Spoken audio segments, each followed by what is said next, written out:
Now, there is a view in Hong Kong that Hong Kong did well in the period before 1997 because it was smart, because it was clever, because it was free, because it could get on with it, because it was with the British and so on. Now, I think that for the great part, this is a serious misinterpretation of history. Hong Kong did well between the late 1970s and the handover in 1997 because it got lucky. What do I mean by that? It got lucky because China in 1978 started to open up bit by bit, step by step. It didn't open up fully until after the WTO agreement in 2001. So while it was still opening up in a piecemeal fashion, Hong Kong could take on some of the functions that otherwise China would have done. It would have like the front office in some senses for China. And so Hong Kong was the beneficiary of being able to do these things. One of these things, of course, was that if you were a Western firm, a European firm, an American firm, a Japanese firm, a Korean firm, and you wanted to access the Chinese market, the easiest stopping point initially was to do it from Hong Kong. So it wasn't that they were very smart, it was that they got lucky. They got lucky not because of the British, they got lucky because of China and the role that China was performing. Now, of course, after WTO, then China increasingly, I mean, if you wanted to open up in the Chinese market, why would you go to Hong Kong? It became irrelevant. If you want to open up in the Chinese market, go to Shanghai, or go to Beijing, or go to Guangzhou, or go to Shenzhen, wherever you wanted to go. But you wouldn't, by and large, choose to stay in Hong Kong.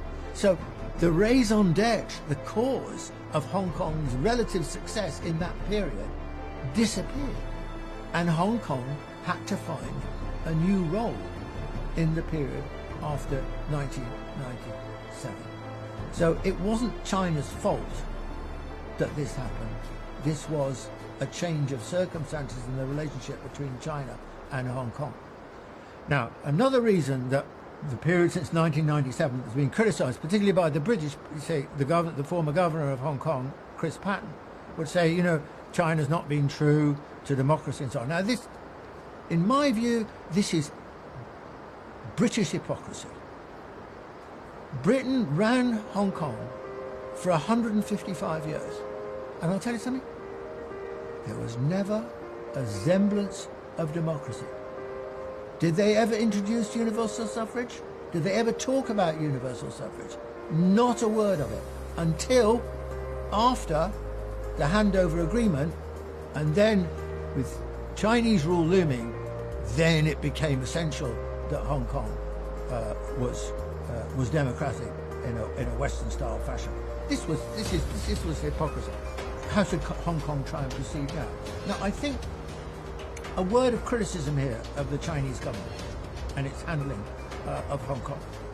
I think that one country, two systems, which was a brilliant solution to the problem of Hong Kong, a civilization state solution to the problem. A nation state would never think of those terms in those terms.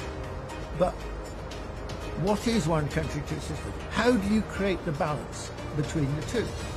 The project in the longer run is clearly to create a more unified country. It's not to just keep the two places entirely separate.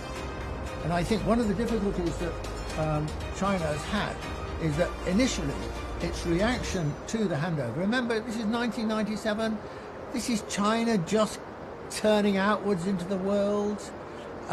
There was a lot of publicity questioning about how China will conduct itself as the force behind Hong Kong and so on.